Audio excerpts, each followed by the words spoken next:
Hello friends, मैं पूजा शर्मा स्वागत करती हूँ आपका पूजा शर्मा क्लासेस में। उम्मीद करती हूँ आप सब अच्छे होंगे और आपके माता पिता भी स्वस्थ होंगे।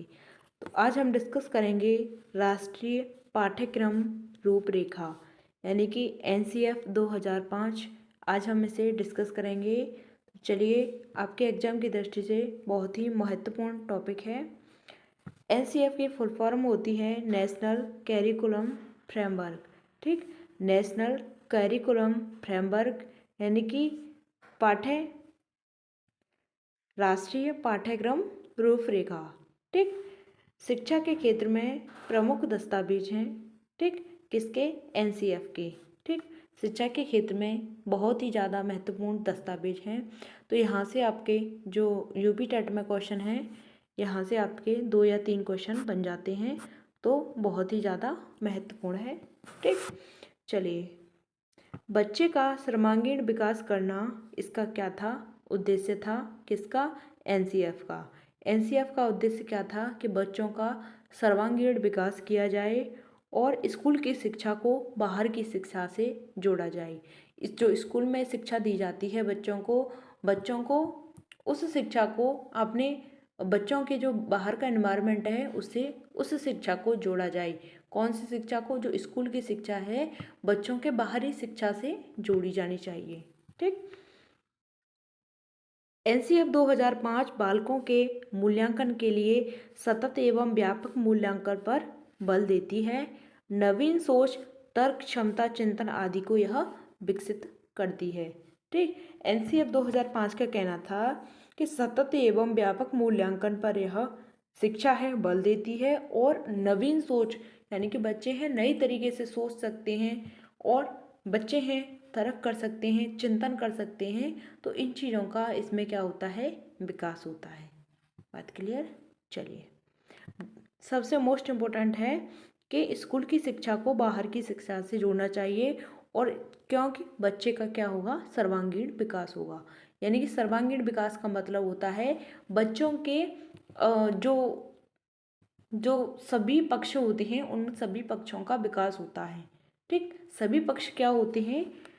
जैसे फिजिकल यानी कि शारीरिक, मानसिक, संवेगात्मक, ठीक, और हमारा सृजनात्मक, इन पक्षों का विकास होता है। इसे ही हम बोल देते हैं सर्वांगीण विकास। ठीक, चलिए, अब बात करते हैं एनसीएफ के 5 सिद्धांत हैं जो मोस्ट इम्पोर्टेंट हैं, आपको पता होने चाहिए। ठीक, ज्ञान को बाहर के जीवन से जोड़ा जाए। ज्ञान को क्या किया जाए? बाहर के जीवन से जोड़ा जाए और जो बच्चे रटते हैं रटने की प्रणाली को बिल्कुल खत्म कर दिया जाए। जब बच्चे रटते हैं तो रटने की प्रणाली को खत्म कर दिया जाए और ज्ञान को बाहरी जीवन से जोड़ा जाए। ठीक, शिक्षा पाठ्य पुस्तक पर केंद्रित ना हो। शिक्षा कैसी हो? पाठ्य पुस्तक पर केंद्रित ना हो। कक्ष को गतिविधियों से जोड़ा जाए। कक्ष है, बच्चों को एक्टिविटी के माध्यम से सिखाया जाना चाहिए बच्चे को, और बच्चे का जो पाठ्यक्रम है उसको कैसा बनाया जाए? उसे लचीला बनाया जाए। लचीला का मतलब होता है फ्लेक्सिबल, यानी कि बिल्कुल एक इस तरीके से कि बच्चे की समझ में बहुत अच्छे से आए। ठीक, 5वां पॉइंट आता है राष्ट्रीय महत्व बिंदु को पाठ्यक्रम में शामिल किया जाए। ठीक, राष्ट्रीय महत्व बिंदु को पाठ्यक्रम में शामिल किया जाए। ठीक, यानी कि पाठ्यक्रम में जो राष्ट्र के जो महत्वपूर्ण उद्देश्य होते हैं उनको शामिल किया जाए, क्योंकि बच्चों को यह चीज़ें पता होनी चाहिए। ठीक, तो आपको क्या करना है? देखो, ज्ञान को बाहरी जीवन से जोड़ा जाए। ठीक, रटने की प्रणाली को बिल्कुल खत्म कर दिया जाए। शिक्षा पाठ्य पुस्तक केंद्रित पर ना हो, क्योंकि बच्चे हैं जब किताबों के माध्यम से पढ़ेंगे और बस उन्हें ही रटते रहेंगे तो बच्चों की समझ में नहीं आएगा। टीचर को क्या है कि पूर्व योजना बनानी चाहिए, उससे बच्चों को स्कूल में आकर सिखाना चाहिए। ठीक, बच्चे हैं जैसे स्कूल में टीचर है और चार्ट बना के लाएगा तो चार्ट के माध्यम से समझाएगा बच्चों को, तो बच्चों की समझ में अच्छे से आएगा। बच्चों को खेल विधि के माध्यम से समझाना चाहिए कि बच्चे समझें। ठीक, खेल खेल में शिक्षा देनी चाहिए बच्चों को एक्टिविटी करा के शिक्षा देनी चाहिए। ठीक, कक्षा कक्ष के गतिविधियों से जोड़ा जाए और इसे लचीला बनाया जाए। राष्ट्रीय महत्व बिंदु पाठ्यक्रम में भी शामिल किया जाए। ठीक, अब नेक्स्ट बढ़ते हैं आगे। अब बात करते हैं एनसीएफ 2005 की किस रूपरेखा यानी किसकी किस किस कहाँ से इसकी उत्पत्ति हुई थी एनसीएफ 2005 की। ठीक, इसकी उत्पत्ति हुई थी रविन्द्रनाथ टैगोर के निबंध सभ्यता व प्रगति से। ठीक, रविन्द्रनाथ टैगोर जी हैं, उनका एक निबंध था सभ्यता और प्रगति। ठीक, वहाँ से एनसीएफ 2005 की क्या हुई है, उत्पत्ति हुई है। ठीक, कहाँ से, सभ्यता व प्रगति से। निबंध था रविन्द्रनाथ टैगोर जी का सभ्यता एवं प्रगति। ठीक, तो वहाँ से एनसीएफ 2005 की उत्पत्ति हुई है। बात क्लियर। चलिए नेक्स्ट आता है कि एनसीएफ की अध्यक्षता किसने की थी। जो अध्यक्ष थे कौन थे, एनसीएफ 2005 के अध्यक्ष थे प्रोफेसर यशपाल। कौन थे, प्रोफेसर यशपाल थे। ठीक, अध्यक्ष कौन थे एनसीएफ के, प्रोफेसर यशपाल। अब एनसीएफ से लेकर कुछ महत्वपूर्ण बिंदु हैं, इन्हें समझते हैं कि विद्यार्थी को रटने से मुक्त करा जाए, यानी कि बच्चे की जो रटने की प्रणाली है उसे बिल्कुल पूरी तरह से खत्म कर दिया जाए। बच्चे चीज़ों को रटे नहीं, बच्चे सब चीज़ों को समझें। जो अध्यापक समझाना चाहता है बच्चे उसे समझने की कोशिश करें। ठीक, किसके माध्यम से, किताबी ज्ञान के माध्यम से नहीं, बच्चों को एक्टिविटी कराकर, बच्चों से एक दूसरे बच्चों से पीयर ग्रुप बना करके इस तरीके से बच्चों को समझाया जाए। ठीक, और बच्चों का इसी तरीके से क्या होगा, चहुमुखी विकास होगा। बच्चे हैं चारों तरफ से बच्चों का क्या होगा, विकास होगा। ठीक, यानी कि चहुमुखी विकास का मतलब होता है PCSE, PCSE। ठीक, इसका मतलब होता है यानी कि शारीरिक, ठीक, और दिमाग के लेवल पर होगा, सामाजिक लेवल पर होगा और हमारा संवेगों के लेवल पर भी विकास होगा। यानी कि बच्चों का कैसा विकास होगा, चहुमुखी विकास होगा। ठीक, बच्चे की रटने की प्रणाली को खत्म कर दिया जाए, बच्चों का विकास होगा वह कैसा होगा, चहुमुखी विकास होगा। जैसे बात करते हैं शारीरिक रूप में यानी कि दिमाग के लेवल पर कॉग्निटिव, सोशल यानी कि समाज, इमोशनल यानी कि संवेग। ठीक, चलिए अब बात करते हैं शिक्षा बाल केंद्रित हो। शिक्षा कैसी होनी चाहिए, बाल केंद्रित हो। ठीक, शिक्षा है पहले कैसी होती थी, शिक्षक केंद्रित शिक्षा होती थी, ना कि बाल केंद्रित। जो आज की शिक्षा है वह है बाल केंद्रित। पहले शिक्षा होती थी शिक्षक केंद्रित। शिक्षक केंद्रित शिक्षा वह होती, उसमें क्या होता था कि टीचर पढ़ाता था, बच्चों को पाठ्यक्रम के माध्यम से समझाता था और बच्चे उसे ही रटने में लगे रहते थे। ठीक, तो लेकिन आज की शिक्षा ऐसी नहीं है। आज की शिक्षा ऐसी है कि बच्चे कुछ भी सीखना चाह रहे हैं, अगर टीचर ने समझाया है उन्हें और उनकी समझ में नहीं आ रहा है बच्चों की समझ में, तो उसमें बच्चों की गलती नहीं है, उसमें टीचर की गलती है। ठीक है, पहले क्या होता था कि पहले टीचर है बच्चों को रटाते थे किताबों के माध्यम से और बच्चे जब रटने में असमर्थ हो जाते थे तो बच्चों की क्या करते थे, टीचर पिटाई करते थे। आपने देखा होगा बच्चों को हाथ ऊपर करवा दिए जाते थे लड़कियों के, और लड़कों को मुर्गा बना दिया जाता था और डंडे मारते थे हाथों पर। इस तरीके से कुछ ऐसी एक्टिविटी करते थे, लेकिन आज की शिक्षा ऐसी नहीं है। ठीक, बच्चों की समझ में नहीं आ रहा है तो उसमें बच्चे की गलती नहीं है, उसमें टीचर की गलती है। ठीक, कि उसे समझा नहीं पा रहा है, टीचर समझा नहीं पा रहा है बच्चे को। ठीक, चलिए शिक्षा कैसी होनी चाहिए, हमारी बाल केंद्रित शिक्षा होनी चाहिए। ठीक, बाहरी ज्ञान से जोड़ा जाए। ठीक, जो शिक्षा है उसे बाहरी ज्ञान से जोड़ा जाए। बच्चों के बाहर जो बच्चे खेलते हैं यानी कि बच्चों के खेल खेल में बच्चों को शिक्षा देनी चाहिए बाहर के इन्वायरमेंट के हिसाब से। ठीक, एनसीएफ 2005 का निर्माण एनसीईआरटी ने किया था। एनसीईआरटी ने एनसीएफ 2005 का निर्माण किया था। ठीक, एनसीएफ 2005 के अध्यक्ष कौन थे, प्रोफेसर यशपाल थे।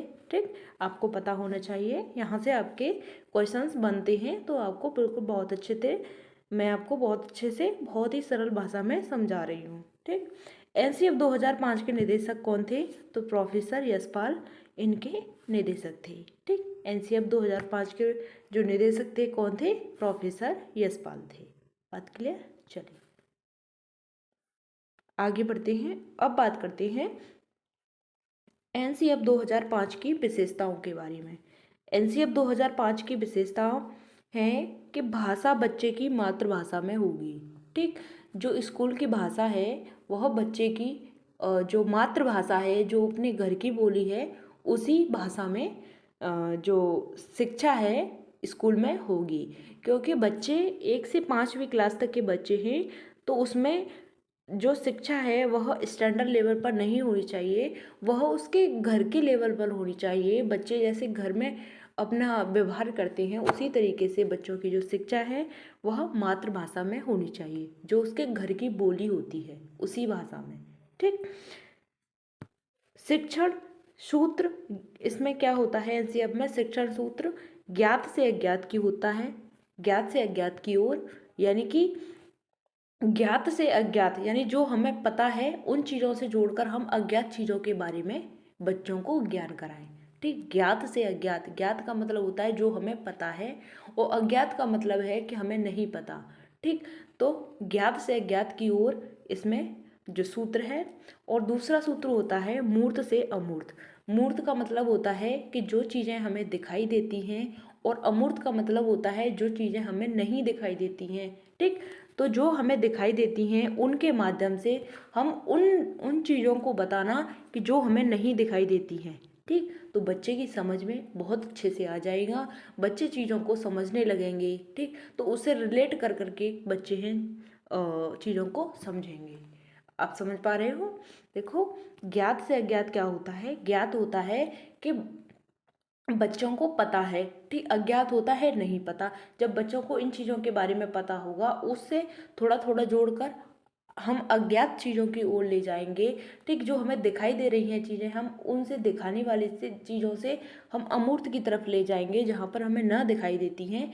तो थोड़ा थोड़ा करके बच्चे हैं उन चीज़ों को समझने की कोशिश करेंगे। बात क्लियर? चलिए, बच्चों की जो किताबें हैं वह बिल्कुल मोटी नहीं होनी चाहिए। ठीक, क्योंकि हमें बच्चों को किताबों का लोड नहीं देना है। ठीक, तनाव मुक्त शिक्षा होनी चाहिए, यानी कि बच्चे हंसते खेलते शिक्षा को ग्रहण करें और अपनी पढ़ाई को बढ़िया बनाएं। ठीक, बढ़िया करें, मस्त मजे में। ठीक, क्योंकि बच्चे हैं, बच्चों को अभी छोटे हैं, वो बच्चों को ज़्यादा तनाव दे दिया जाएगा तो बच्चे हैं डिसबैलेंस हो जाएंगे, और कहो तो बच्चे स्कूल आएँ और ना भी आएँ। ठीक, तो इस तरीके की शिक्षा नहीं देनी है। ठीक, तनाव मुक्त शिक्षा व वातावरण देखकर बच्चों को शिक्षा देनी है। ठीक, चलिए अब बात करते हैं अभिभावकों को संदेश दिया जाए कि छोटी उम्र में निपुण की आकांक्षा रखना गलत है।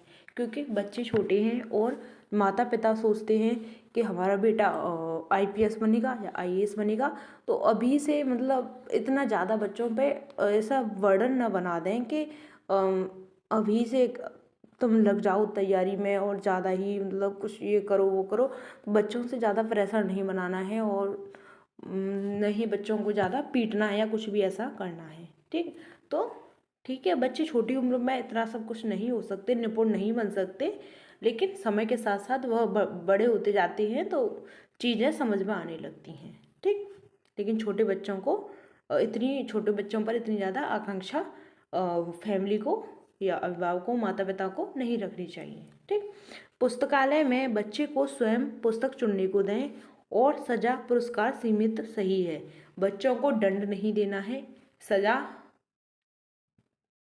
नहीं देनी है, और पुरस्कार यानी कि लिमिटेड ही पुरस्कार देने चाहिए। क्योंकि बच्चों को हर बात पे पुरस्कार दिए जा रहे हैं, गलत कर रहा है तो पुरस्कार, सही कर रहा है तो पुरस्कार, है ना? तो इस तरीके का नहीं होना चाहिए माहौल। ठीक, बालक का चहुमुखी विकास हो, बच्चा है वह चारों तरफ से सोचे। ठीक, दिमाग के लेवल पर सोचे, शरीर के लेवल पर सोचे, है ना, अपने संवेगों के लेवल पर सोचे और सामाजिक लेवल पर सोचे, तो बच्चों का क्या हो, चहुमुखी विकास होना चाहिए। बच्चे क्रिएटिव बनने का पूरा मौका दें, बच्चों को क्रिएटिव बनाएं। बच्चे हैं वह क्रिएटिविटी करें, यानी कि वह कुछ भी अपनी क्रिएटिविटी करें, वह कुछ भी बनाएं और मतलब बच्चे कुछ क्रिएटिव करें, ठीक, यानी सृजनात्मकता। क्रिएटिव को क्या बोलते हैं? सृजनात्मकता, ठीक। तो बच्चों को क्रिएटिव बनने का पूरा मौका देना चाहिए, ठीक। चलिए अब बात करते हैं एनसीएफ 2005 के सूत्र की। सूत्र क्या है इसका? सूत्र का मतलब होता है इन सभी जो मैंने पढ़ाया है उस सभी का सार होता है सूत्र। क्योंकि सूत्र, गणित में सूत्र होता है, तो कोई भी क्वेश्चन है हमारा तो वह उस सूत्र के माध्यम से होगा, तो हमारा उसी टाइप के सारे क्वेश्चंस हो जाएंगे। तो इसका सूत्र है बिना भार के अधिगम, ठीक। यानी कि बच्चों को लोड नहीं देना है, ठीक। बच्चों का चहुमुखी विकास हो और बच्चे हैं बिल्कुल अपनी मातृभाषा में सीखें।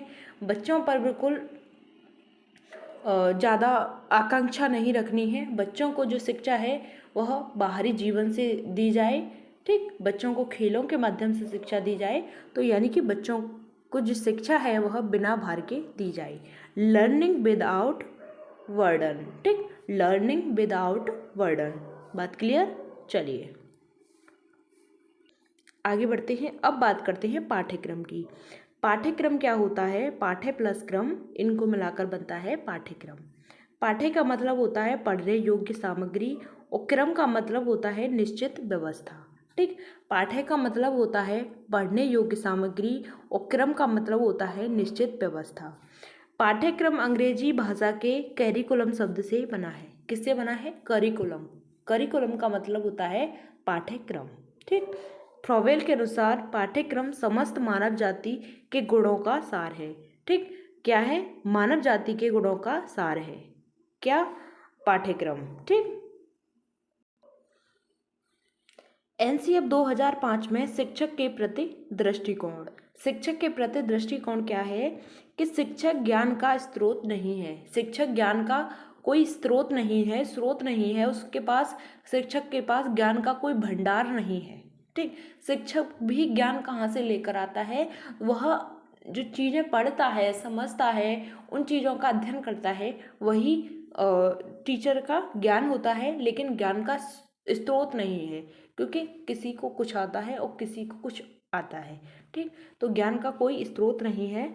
और टीचर क्या है? एक सुगम करता है, यानी कि मार्ग को दिखाने वाला है, ठीक। जो चीज़ों को सरल करके बताता है। सुगमकर्ता का मतलब होता है ज्ञान देने वाला है और चीज़ों को सरल कर करके बताता है, बच्चों को समझाता है, उसके माध्यम से बच्चे सीखते हैं, ठीक। चलिए नेक्स्ट आता है कि एनसीएफ 2005 बालक के प्रति दृष्टिकोण क्या है, ठीक। हमने शिक्षक के प्रति दृष्टिकोण समझा, अब समझते हैं हम बालक के प्रति दृष्टिकोण। प्रत्येक बच्चों में सीखने की गति अलग होती है। प्रत्येक बच्चे में क्या होता है? सीखने की गति बिल्कुल अलग होती है। कोई बच्चा है वह मैथ में ज़्यादा होशियार है और कोई बच्चा है वह हिस्ट्री में ज़्यादा होशियार है, ठीक। तो हम किसी का लेवल नहीं कर सकते, क्योंकि बच्चों की जो सीखने की गति होती है वह बिल्कुल अलग अलग होती है, ठीक। चलिए कोई बच्चा सीखने में और कोई प्रतिभाशाली बच्चा होता है, कोई नॉर्मल होता है, तो थोड़ा कोई कम लेवल का होता है, ठीक। तो हमें ऐसी वह नहीं करनी चाहिए बच्चों से। हमें बच्चों को कैसा समझना है? समान, ठीक। अपने हिसाब से बच्चों को सीखने का बिल्कुल मौका दें। बच्चे हैं, बच्चों को डांटना नहीं है, यह नहीं कहना कि तुमसे यह आता नहीं है और तुम्हें आता है, ठीक। तो हमें इस तरीके से, हम टीचर हैं, इस तरीके से बच्चों के साथ भेदभाव नहीं कर सकते। बात क्लियर? चलिए अब बात करते हैं एनसीएफ 2005 गणित के प्रति क्या दृष्टिकोण है, ठीक। गणित के प्रति, मैथ के प्रति, मैथ को ऐसा होना चाहिए जो बिल्कुल रियल लाइफ से कनेक्टेड हो, ठीक। कैसा होना चाहिए? गणित है वह बिल्कुल रियल लाइफ से कनेक्टेड हो, इस तरीके की जो एनसीएफ 2005 में कहा गया है, ठीक। रियल लाइफ में काम आ सके, ठीक। तो चलिए आज के लिए बस इतना ही। मिलते हैं आपको आगे की नेक्स्ट वीडियो में। अगर वीडियो पसंद आई हो तो वीडियो को लाइक कर देना और चैनल को सब्सक्राइब कर लेना। इसी तरीके से हमारे साथ बने रहिएगा। यूपी टेट की तैयारी हम बहुत ही बेहतरीन तरीके से करा रहे हैं। हमने और भी सब्जेक्ट की क्लासेस चला रखी हैं, तो आप उन्हें देख सकते हैं। तो चलिए थैंक्स फॉर वॉचिंग। अगर आपका कोई भी क्वेश्चन है तो आप कमेंट के माध्यम से हमसे पूछ सकते हैं। तो चलिए जय हिंद, वंदे मातरम।